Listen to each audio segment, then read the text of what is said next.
Assalamualaikum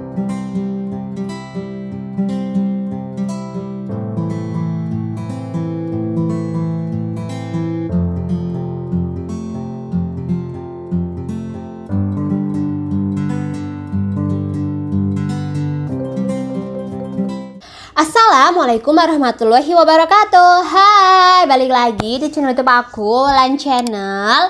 Nah, di video kali ini spesial aku mau berbagi tips nih ya. Tips ini itu buat teman-teman yang saat ini punya pasangan abdi negara atau bahkan statusnya tuh lagi mau pengajuan atau sedang pengajuan atau mungkin sedang menikmati masa-masa pacaran. Nah, jadi ya banyak banget nih ya kasus gitu kan, tidak sedikit sih, dan ya mungkin juga tidak banyak juga, cuman ini pengalaman pengalaman aku pribadi melihat keadaan sekitar. Dulu kan aku juga punya banyak temen nih ya kan yang pacarnya tuh seorang abdi negara gitu kan ya. Tapi aku bukan berarti aku bikin video ini tuh menjelekan abdi negaranya ya, cuma aku berbagi tips saja, barangkali ini tuh bermanfaat buat teman-teman. Dan menurut aku ini juga bisa berlaku tidak hanya teman-teman yang punya pasangan abdi negara, tapi semua apapun pekerjaannya ya, jika mendapatkan ya calon suami atau pacar yang sifatnya yang bakal aku sebutkan ini tuh, kalau kalian teman-teman dapat gitu orang seperti ini tuh, mending jangan lanjut, mending teman-teman move on. Nah, kira-kira apa aja sih ya tipe-tipe laki-laki gitu kan yang tidak wajib untuk dipertahankan seperti itu? Yang pertama yaitu jika doi itu doyan banget, hobi banget berbohong dan tidak jujur. Nah, sebuah kejujuran itu pondasi awal banget ya teman-teman untuk memulai sebuah hubungan. Tapi jika dalam hubungan saja ya, dalam pacaran saja si doinya sudah banyak bohong, banyak nyembunyiin sesuatu, tidak jujur gitu ya, gimana mau sebuah hubungan itu langgeng, gimana hubungan itu bisa berjalan serius, gimana hubungan itu bisa komitmen gitu kan teman-teman. Nah, jadi kalau misal nih doinya teman-teman tuh ya udah suka bohong, nyembunyiin sesuatu gitu kan, tidak jujur dan alasannya banyak banget ya, menurut aku udah deh stop, tidak usah diteruskan. Kalau misal nih teman-teman sudah mencoba ngomong baik-baik gitu, coba dong ayo kita terbuka gini, tapi tetap doinya nggak mau terbuka, tetap seenaknya dia menikmati kebohongannya, ya udah teman-teman, itu udah toksik banget, udah jangan diteruskan. Terus yang kedua yaitu jika doi tidak setia atau bahkan sampai punya selingkuhan. Nah, is big no banget ya teman-teman ya. Sebuah hubungan kalau sudah ada orang ketiga gitu ya, sudah ada perselingkuhan, itu racun banget, dan itu bisa jadi sebuah watak gitu ya. Misal nih ya, selingkuh yang pertama dimaafkan, selingkuh lagi, nanti dimaafkan kayak gitu lagi, nanti jawabannya ya ini cuma buat main-main kok, nggak serius gitu, cuma temen kok. Ya udah teman-teman, itu jangan diharapkan orang yang seperti itu ya teman-teman, karena biasanya tuh kayak itu udah sifatnya, udah wataknya gitu loh teman-teman. Kalau sudah soal kayak gitu tuh bakal susah buat berubah gitu, apalagi masih pacaran sudah main gitu kan sama yang lain, apalagi nanti kalau sudah menikah gitu teman-teman. Jadi saran aku ya, jika dapat laki-laki yang seperti ini udah stop aja, jangan dilanjutkan.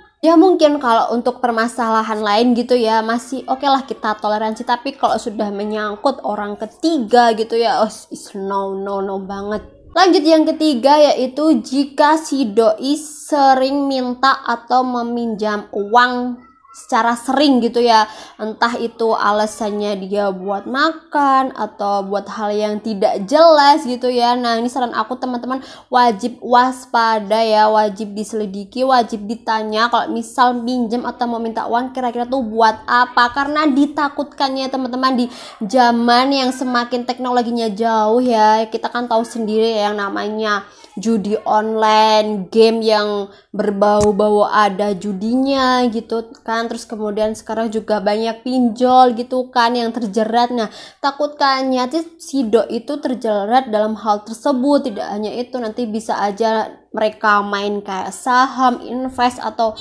sejenisnya. Jadi saran aku ya teman-teman, jika si doi sering meminta uang gitu ya, atau meminjam uang dengan menjanjikan nanti aku balikin tanggal segini, nanti aku balikin, atau bahkan alasannya itu nggak jelas, yang penting aku pinjemin dulu aja deh gitu. Nah itu coba ya teman-teman waspada, apalagi soal uang gitu ya. Uang itu sangat sensitif teman-teman ya, uang itu sangat berbahaya. Itu dia tuh bisa merusak hubungan, bisa merusak pertemanan. Jadi ya saran aku, jika si doi sudah tercium nih bau-bau yang tidak baik yang berhubungan dengan uang ya, coba mending teman-teman menghindar, ketimbang nanti teman-teman tuh keseret atau keikutan, atau bahkan sampai teman-teman nanti diplorotin ya. Jangan sampai seperti itu. Lanjut, yang keempat itu bermasalah, atau ini masih ada hubungannya dengan yang ketiga tadi ya, soal uang itu banyak hutang di mana-mana. Nah ya kalau orang gitu ya, kalau sudah berhutang di banyak tempat ya, ibaratnya gali lubang tutup lubang, itu hidupnya itu teman-teman susah gitu loh. Dia tuh bakal hidupnya tuh was-was, bakal bingung cari ganti uangnya gimana buat nutup ini, nanti kalau sudah cari lagi buat yang nutup di sini ya. Jangan sampai teman-teman nanti terjebak dalam situasi tersebut, karena capek teman-teman kalau hidup dengan orang yang memiliki masalah tentang uang seperti itu teman-temannya. Jadi saran aku, hati-hati banget ya dalam mencari pasangan, harus tahu seluk-beluknya, bibit bobotnya, dan harus jujur. Kalau misal punya hutang ya harus jujur, hutangnya berapa, di mana aja dulu, hutang tuh buat apa, terus hutangnya tinggal berapa gitu kan, terus cara penyelesaiannya gimana, kamu bisa nggak, kayak gitu. Jangan sampai ya teman-teman nanti sudah jalan gitu kan, sudah berhubungan, baru tahu ternyata hutangnya banyak. Nah terus teman-teman sampai ke bawah. Nah itu jangan sampai. Yang kelima yaitu jika si doi tidak punya komitmen untuk serius ya. Komitmen di sini itu yaitu untuk menuju jenjang lebih serius, yaitu ke pernikahan ya. Misal teman-teman si doinya tuh cuma ya ngajak pacaran aja sudah bertahun-tahun, tapi tuh gak ada penjelasan, gak ada kejelasan gimana ke depannya, gak ada pembicaraan tentang pengajuan nikah, tidak ada membahas mau nikah, lamaran gitu ya. Cuma ya seneng-seneng aja pacaran gitu ya. Itu perlu dipikirkan lagi ya teman-teman. Kita kan tahu ya, kita menjalin sebuah hubungan ya pasti tujuannya yaitu untuk berkomitmen untuk menikah gitu kan, untuk janji sehidup semati kayak gitu. Tapi kalau ternyata si abangnya cuma main-main aja, menikmati masa mudanya dulu ya, masih belum kepikiran buat menikah, tapi teman-teman sudah kepingin nih mau nikah. Nah coba nih diomongkan, diobrolkan, kira-kira hubungannya tuh mau sampai mana, mau seberapa lama lagi, cuma pacaran-pacarannya aja gitu ya. Oke?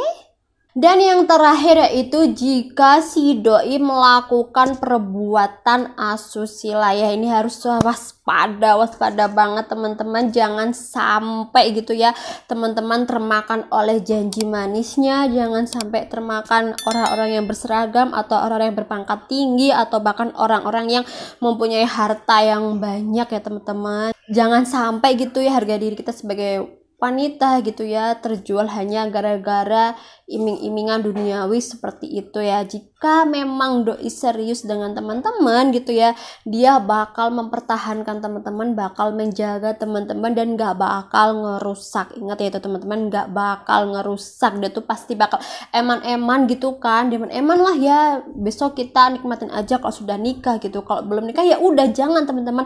Mau teman-teman nanti dijanjiin mau dinikahin, atau bahkan dijanjiin habis ini aku ajak jalan ke luar negeri deh, habis ini aku beliin tas mahal deh, atau habis ini aku kasih uang, asal kamu mau. Jangan mau ya teman-teman. Jangan mentang-mentang nggak apa-apa, ini kan dia banyak duit, ini dia kan orang kaya gitu kan, terus teman-teman mau.